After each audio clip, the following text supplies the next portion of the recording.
All right, so this is going to be my review of The 13th Warrior, which is based on a book called Eaters of the Dead, which was written by Michael Crichton.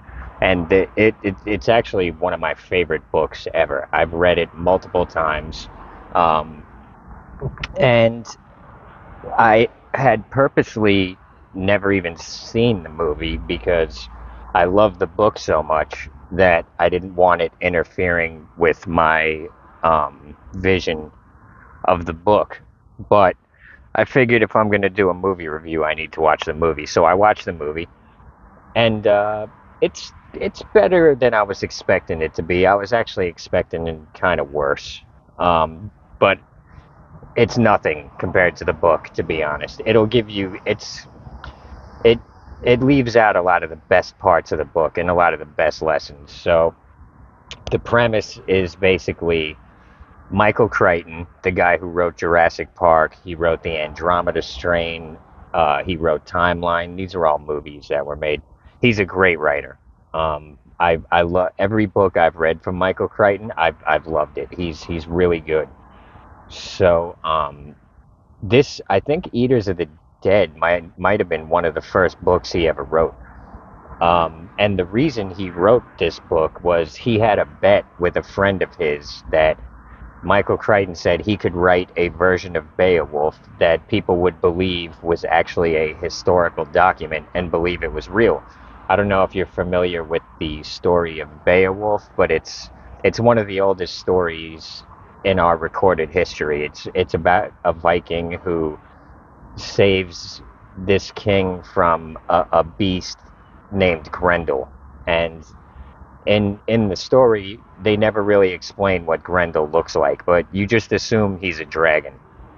And I don't know if any of you have ever read Beowulf, but what ends up happening is he fights Grendel and he kills Grendel, and then he goes back to his homeland and becomes a king. And then later on in Beowulf's life, he fights another dragon and kills it, but he ends up getting mortally wounded in the process. And so Beowulf is like one of the most famous heroes in history. So, and everyone assumes it's not true, but you never know. I don't know if Beowulf it's based on a historical figure. No one knows. It's such an old story. But anyways, Michael Crichton, the bet was that he could write a version of Beowulf that people would believe was real. So what he did was he wrote it from the perspective of this guy from Baghdad, and it takes place in like the Viking era. I forget exactly what year. Maybe the year, I don't know, 600 AD, or I don't know. To be honest, I probably should have looked that up, but it takes place in the Viking era. Um, and so at this time in history, Baghdad, the city of peace, was like one of the most advanced cities on earth. It was like they were very rich, they were very smart, they were like on top of the world in Baghdad. So um his name is Ibn Fadlan Abdul. It's like this really long name. We'll just call him Ibn. That's what the Vikings end up calling him anyway. So he is in the city of Baghdad, and he's pretty high up in the society. He knows the caliph of, like the king of Baghdad, and so he had to go send a message to some rich merchant at some point from the caliph, and so he had to wait in the merchant's house. And apparently this merchant's like a really old guy, but he's got a really attractive young wife, and while he's waiting for the merchant, the attractive young wife comes in and calls him into a room, and he has sex with her. And he doesn't exactly get caught, but the merchant has his suspicions, and this merchant is very rich and very powerful in the city of Baghdad at this time. So he goes to the caliph and he's complaining like, this guy, I want this guy executed or whatever. But the caliph actually found the whole thing kind of amusing. Like, the merchant was kind of a miser, and I guess the caliph didn't even like him, but he didn't want to execute Ibn. He kind of likes Ibn. and he thought it was funny that Ibn went and slept with this guy's wife. So instead of executing Ibn, he sends him on a mission to like deep in Russia somewhere to the city of Bulgars, which is not current day Bulgaria, but apparently Bulgaria may have been founded by the original people of this city. Like I don't know if you know this, but Rome was supposedly founded by two brothers who escaped the sack of Troy, Romulus and Remus, who escaped the sack of Troy and then lived in the woods and were raised by wolves, and then eventually they founded the city of Rome. So, in a way, Rome is like a continuation of the Trojans. So, um, anyways, they say that the people who founded Bulgaria may have came from the city of Bulgars. Anyways, the Caliph sends Ibn on a mission to the city of Bulgars to teach them about mathematics and just teach them about whatever ruling a civilization. Because, like I said, Baghdad is like on top of the world at this point. So Ibn has to go with a caravan deep into Russia.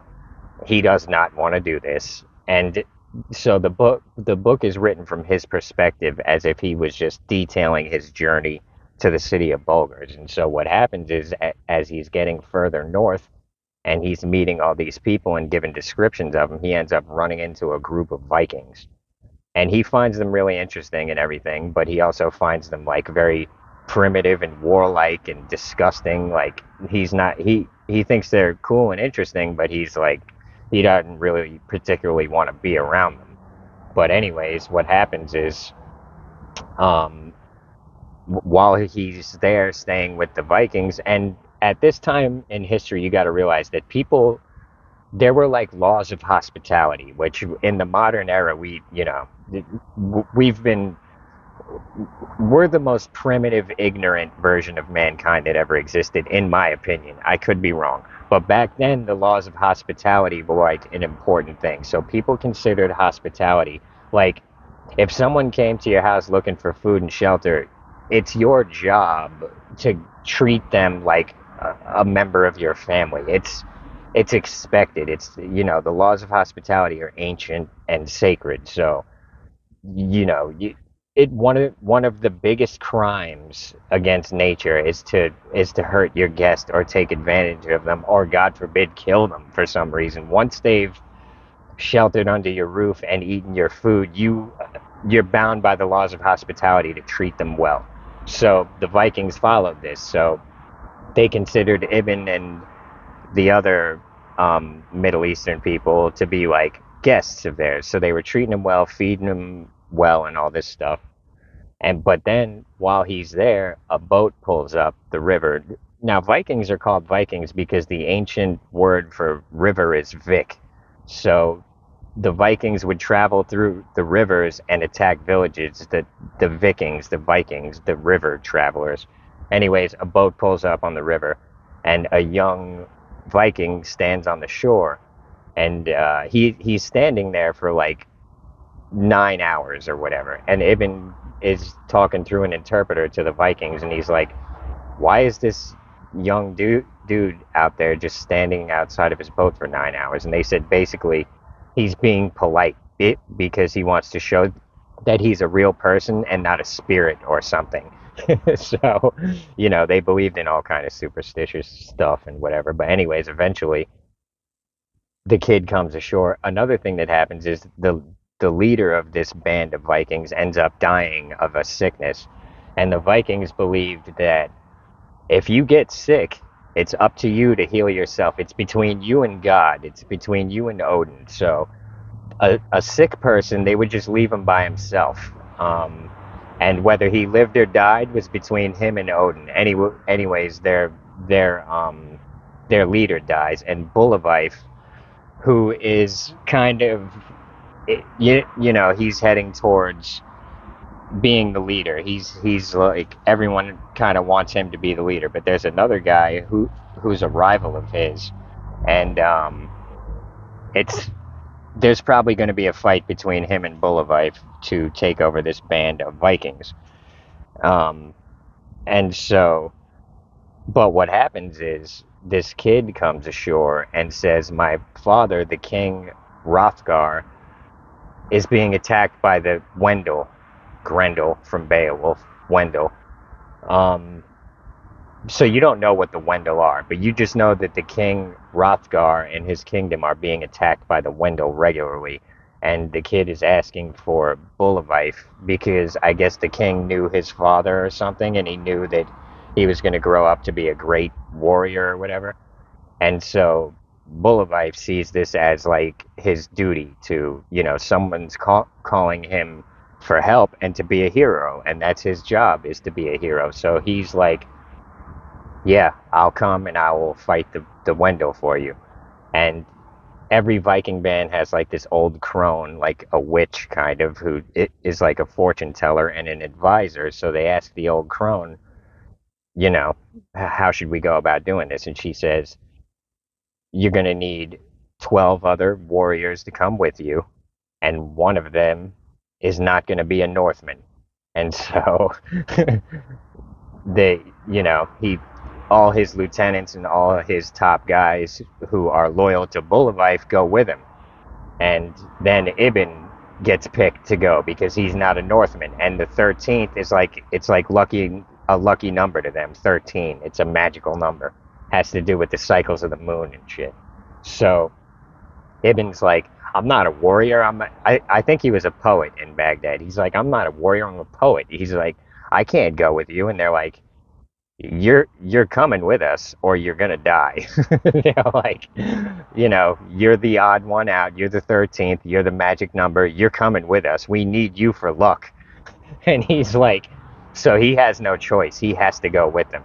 And so you hear about his journey north with them, which is pretty interesting. A lot of interesting things happen. Bulavife asks him if he can draw sound, meaning, can you write? And Ibn's like, yes. And he's like, okay, write something in the sand. And Ibn writes something about all praise Allah and his prophet Muhammad, the one true God, or something like that. And Bulavife looks at the writing and then he scratches it out. He's like, okay. And then a few days later, a few days later, Bulavife writes what Ibn wrote. And he's like, what does that say? And Ibn tells him, like, praise Allah and his prophet Muhammad, the one true God, or whatever. And so Bulavife knows that he actually can write. He's not just making it up. And so, you know, Bulavife basically wants Ibn to write the story of what they're about to do. That's why he wants to keep the Middle Eastern guy alive, really. So, but as they're traveling through the country, there's certain woods where they'll ride with no fear, but then there's other woods where the Vikings will go way out of their way to go around it because they say the woods, there's like evil spirits in there and shit. And they believed it so deeply that they would go miles and days out of their way to avoid certain patches of the woods. And um and so and the way they eat is they hunt food on the way. They're not concerned. They kill game every day and they eat it. Eventually they get to the ocean and they're going to cross over into Scandinavia now from Asia, from like northern Russia. They're going to go into like, you know, the Scandinavian countries. And so they go on a little travel on the ocean, and the people are telling them about these sea monsters. And Ibn's like, well, whatever, these people are just backwards. They don't know shit. So yeah, I'll play along. Yeah, I'm sure there's sea monsters. Whatever. As they're going across the ocean, they run into a pod of whales, and Ibn's like, "Holy shit, sea monsters are real," you know. And he explains whales as big, long snakes that shoot water out of their nose, and like, because he's never been on the ocean. He don't know nothing about whales. So anyways, they get to Bulavife's village and realize that it has been sacked and destroyed, probably by the Wendell. Anyways, he goes into his village and he comes back with his ancestral sword, which is just this huge 6 foot long sword. It's Bulavife's ancestral sword. So he gets his sword and they head to the kingdom of Hrothgar. And they get there and they see that the king is an old, feeble man, and he has no exploits from battle or anything. So he made this great hall, like chased with silver and really nice decorated, and it's just a really nice, like high maintenance type rich hall. And the Vikings are saying, like, well, this is why he's being attacked by the Wendell. The gods are trying to bring him down because he really he hasn't done anything great in his life to be living in this lavish manner. And so, but they don't care about that. That's just an observation from them. Like, and this is mostly from the book. The movie doesn't really bring any of this up. A cool thing in the book though is they show Irish wolfhounds, which are like these big ass friggin' mangy ass dogs that Celtics and Nordics used to use them for like fighting and hunting, and they're just these huge. They're cool dogs. Look them up, Irish wolfhounds. And they're really loyal, But the other thing is, they say they don't make good guard dogs because they're kind of friendly to everyone, unless they sense aggression in their owner.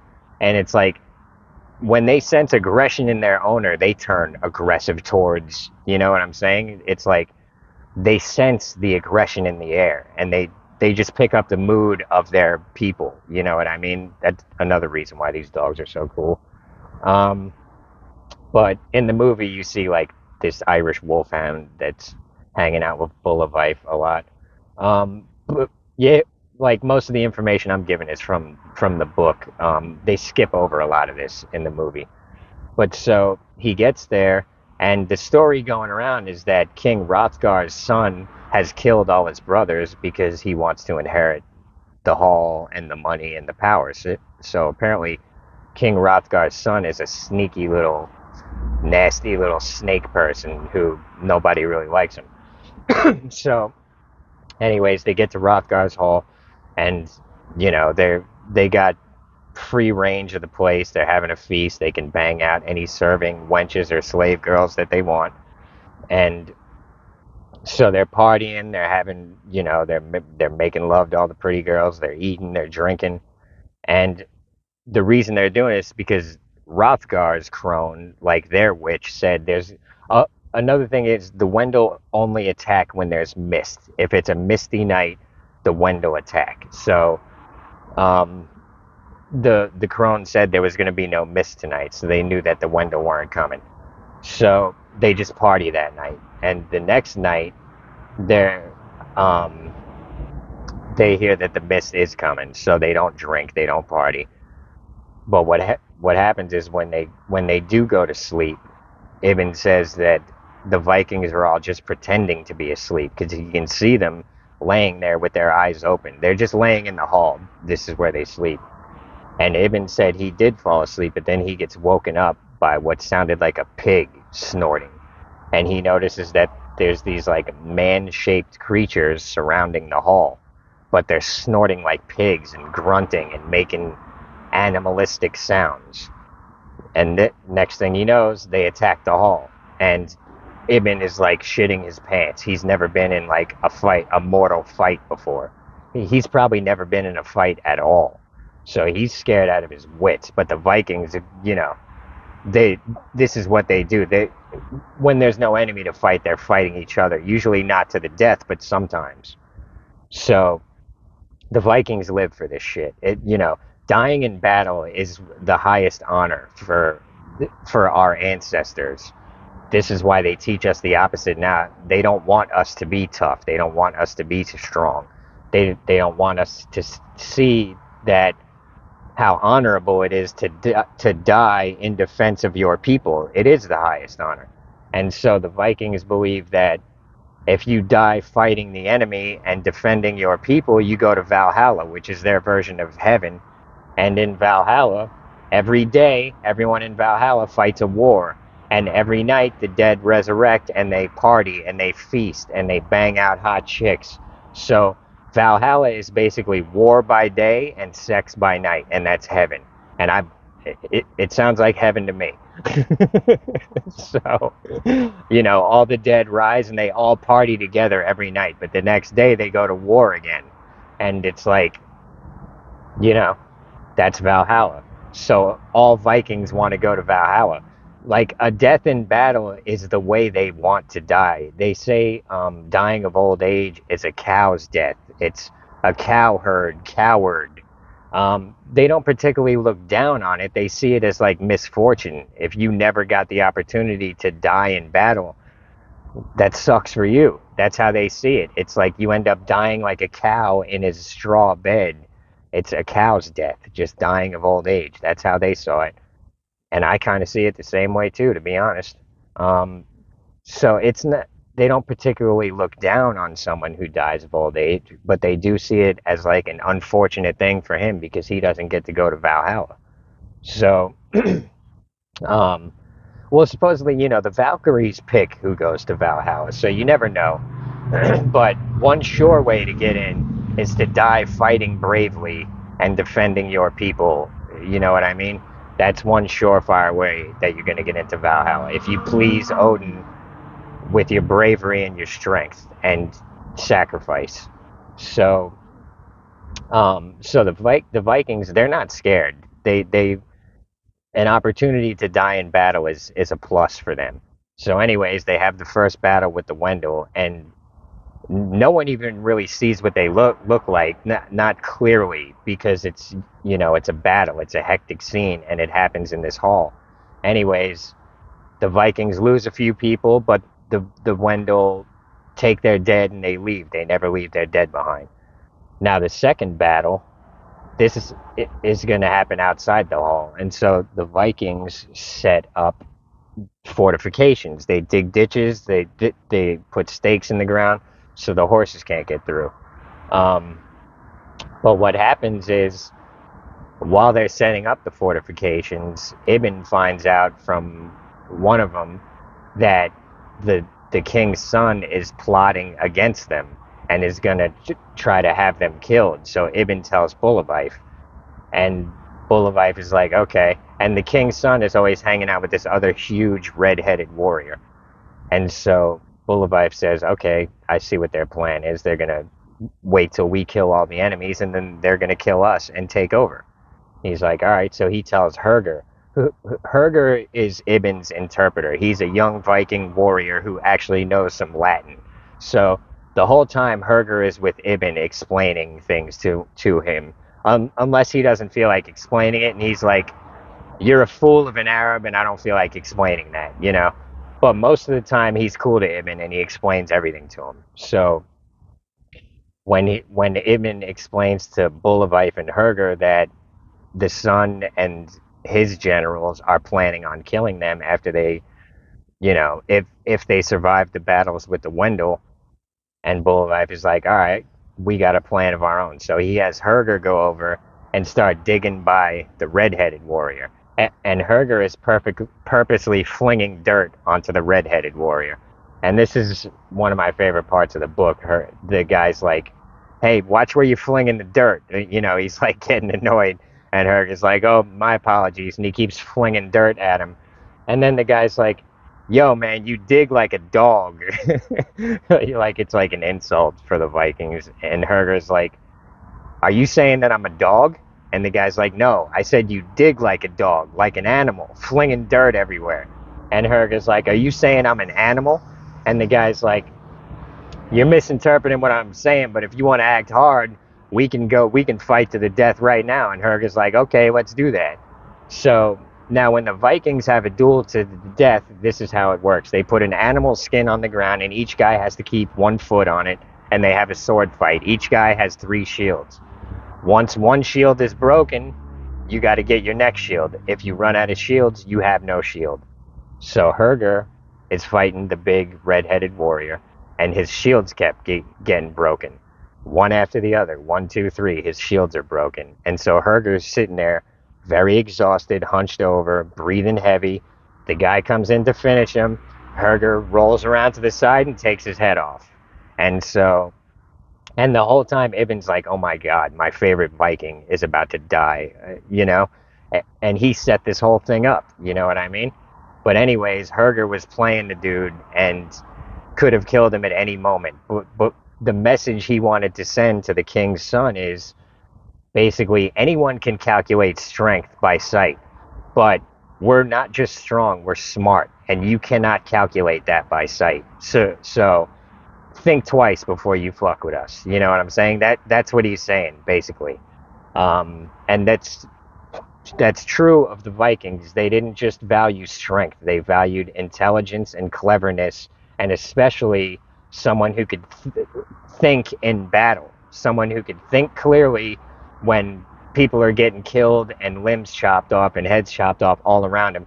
He's still smart and he's still clever and he's still thinking clearly and he's still making smart moves. That was very valued among the Vikings, not just strength but intelligence, and not just intelligence, but intelligence under pressure. So Harker was showing him like we're not just strong, we're not just smart, but we're smart our lives are on the line too. So the king's son knows the measure of this band of Vikings. Anyways, I don't want to give away the whole movie. What it ends up happening is the Vikings decide after a few battles with the Wendell, they've lost a lot of people. They decide they've got to go attack the Wendell in their home. They're gonna have to sneak in and get the Wendell by surprise. So they go to the little Wendell village, and the Wendell outsmarted them. They're not there. They anticipated what the Vikings were gonna do. So now the Vikings go to the dwarves for advice. Now in Scandinavian folklore, dwarves are magic, like little people. They have magical properties and abilities, and apparently they made some of the best weapons. The dwarves made some of the best blacksmiths and the best weapons. So the Vikings go to see the magic dwarves in the mountains, and the head dwarf it says to them, and Ibn mentions in the book like the dwarves are not afraid of the Vikings at all. They know that the Vikings are coming to them for help, even though they're like 4 feet, 3 feet tall, and the Vikings are all like 6 feet tall and ripped and warriors. The dwarves don't fear them in the least bit. They know that the Vikings aren't going to mess with them. So the head dwarf is talking to Bullavife, and he's saying, Bullavife, you disappoint me. He's like, what you did today was not the actions of a hero. You tried to sneak in and kill them in their sleep.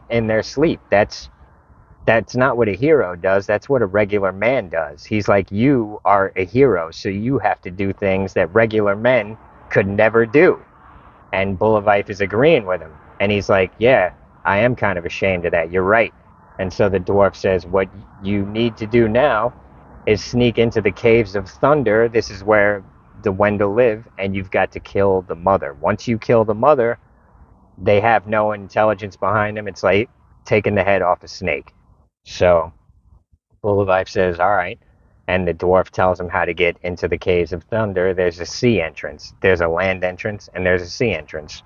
And so the dwarfs give each Viking a dagger because they're not going to be able to swing their swords in the tight confines of the cave. So they give them a magical dagger each, and they wish them luck on their journey. And I saved some of the lines from the book. Let me see if any of them are worth repeating here. So, now this is a line from Herger. He says, a wolf that lies in its den never gets meat, nor a sleeping man victory.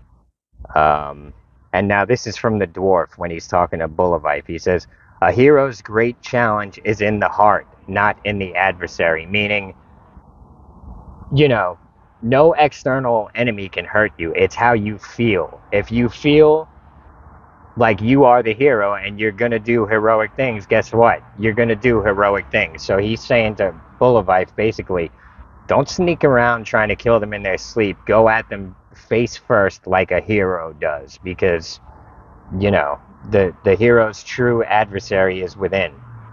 And here's another line from Tangle the dwarf.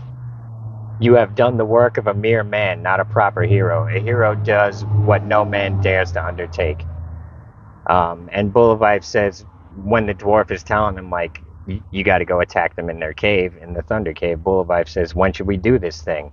And the dwarf says, yesterday was better than today, and tomorrow is better than the day after. So make haste and carry out your intentions with a firm heart and a strong arm. And that goes for everyone in life. Whatever it is that you got to get done, yesterday is better than today, and tomorrow is better than the day after. So go, go and accomplish what you want to accomplish with a firm heart and a strong arm.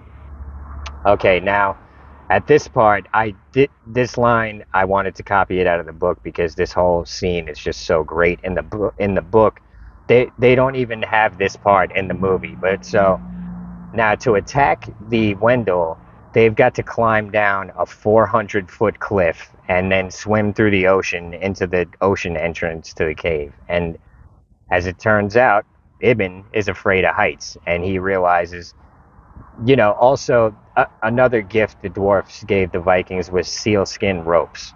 So Ibn puts two and two together, realizing they're going to have to climb down these 400-foot cliffs on these ropes. And so and Herger confirms it. So this is Ibn talking now. Then I took his meaning to be that we should climb down the cliffs on the ropes, and thereby in some fashion make an entrance into the cave.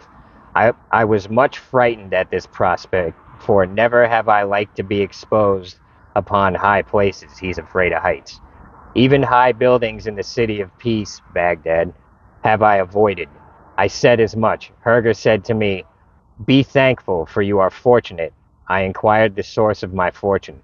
Herger said in reply, if you have the fear of high places, then this day you shall overcome it. And so you shall have faced a great challenge, and so you shall be adjudged a hero. He's saying basically, you're lucky that today is the day that you have to conquer your biggest fear. That's how I felt about homelessness. I was forced to conquer my biggest fear, and it was a fortunate thing. I was forced to do a heroic thing. And so he responds to Herger. Let's hear that line again. I inquired the source of my fortune. Herger said in reply, if you have the fear of high places, then this day you shall overcome it. And so you shall have faced a great challenge, and so you shall be adjudged a hero. Don't be afraid of challenges. Face them with a firm heart and a strong arm, and be grateful for the opportunity God is giving you to be a hero. Don't be afraid. Face it head on with a firm heart and a strong arm. So Ibn says, I cannot do this thing. If you force me to do it, I shall surely die. Herger says, how shall you die? I said to him, I shall lose my grip from the ropes. This answer made Herger laugh heartily yet again, and he repeated my words to all the Northmen, and they all laughed at what I had said. Then Bullivif spoke a few words. Herger said to me, Bullivif says that you shall lose your grip only if you release the ropes from your hands. And only a fool would do such a thing. Bullivif says you are an Arab, but no fool. Now here is a true aspect of the nature of men, that in his fashion Bullivif said that I could climb the ropes, and that for his speech I believed it as much as he, and was cheered in my heart to a slight degree. This Herger saw, and he spoke these words. Each person bears a fear which is special to him. One man fears a close space, and another man fears drowning. Each laughs at the other and calls him stupid. Thus fear is only a preference to be counted the same as the preference for one woman or another, or mutton for pig, or cabbage for onion. We say fear is fear. I was not in the mood for his philosophies. This I expressed to him, for in truth I was growing closer to anger than fear. Now, now Herger laughed at my face and spoke these words. Praise Allah, for he put death at the end of life and not at the beginning. This is something Ibn had said earlier. Curtly I said in reply that I saw no benefit in hastening the end. Indeed, no man does, Herger responded to me. Another thing I forgot to mention is the dwarf told Bullivif that you're probably going to die in this battle, but you're going to be a hero. Now, Herger responded to me, and then he said, "Look to Bullivif. See how he sits straight? See how he rides forward? Though he knows he shall die, he shall soon die." I answered, "I do not know he shall die." "Yes," Herger said, "but Bullivif knows." So Bullivif is riding to his death, still full of heart, not scared at all. We should all be this way. Um, and so here's one of the lessons I learned from this book. Now, oh, and so after, let's backtrack a little bit. When he killed the big red-headed warrior to show the king's son that they weren't just strong, they were smart. Afterwards, Ibn was like cheerful, and Bulavif and all the other Vikings were kind of not cheerful. And Ibn is like, "Well, we just outsmarted them. We just kind of killed their little coup. Why are you guys upset?" And they said basically like, "Yeah, we won this little battle, but that red-headed dude was a great warrior and a brave warrior, and that's one less man we have to fight on our side, basically." So, you know, here's what I learned from the king's son, basically, and I've met people like this in the real world. Some people are so, some dictators are so evil. They'll burn down their entire kingdom just to rule over its ashes. And I see the king's son as one of these people. Some people are just too stupid to be peaceful. It's, greed for power blinds them. They weaken us all. He caused them to have to kill his friend, a strong, brave man who they needed. But it was kill that man and make an example, or wait around and be killed by the fox. These type of people, I call them foxes. The foxes are always around. There's no escaping them. You have to keep them under control or kill them before they kill you. Now, we live in a society where we don't kill people, but I recognize these people, and I recognize that in a different in a different time and in a different place, I'd have to kill them for the benefit of all of us. These are evil people, and these are people who plot against me. You know what I mean? Now, not in this society. I just ignore them and get away from them. But we're all just broke slaves in this society, so nothing's at stake. In another society where my people would be in danger, I would have to deal with these people ruthlessly and efficiently. So, there's no escaping them. You have to keep them under control or kill them before they kill you. They are a cancer on all mankind, but we have to show restraint until restraint is no longer an option. This is just notes I took from the book. I've known people like this my whole life. An evil man will burn down his own kingdom and then rule over its ashes. I always wondered why some people are like this. These people are the reason for war. You can't reason with them. All they understand is violence and fear. They're too stupid to live in peace. They're too stupid to be content. These people will kill their own blood brothers for power. So, these this is why war is necessary. You've got people like the people who rule our societies. They're just too stupid and too greedy to be at peace. I guess we got to try to be peaceful, but anyways, now, so I'm going to pretty much leave it at that. I'll leave y'all with a prayer that Ibn says right before the final battle. This is from the movie. This isn't in the book. But so this is Ibn's prayer as he sees the Wendell coming for one final vicious attack. And he says, "Merciful Father, I have squandered my days with plans of many things. This was not among them. But at this moment I beg only to live the next few minutes well. For all we ought to have thought, we have not thought. All we ought to have said, we have not said. All we ought to have done, we have not done. I pray thee, God, for forgiveness." So, before the last battle, Ibn's prayer is to just live his next moments well. If he's going to die, he wants to die well. If he's going to live, he wants to fight well. He he wants the strength to live this last battle well. So I think that's an important lesson too. So if you're ever facing mortal combat, don't worry about living or dying. Worry about living well.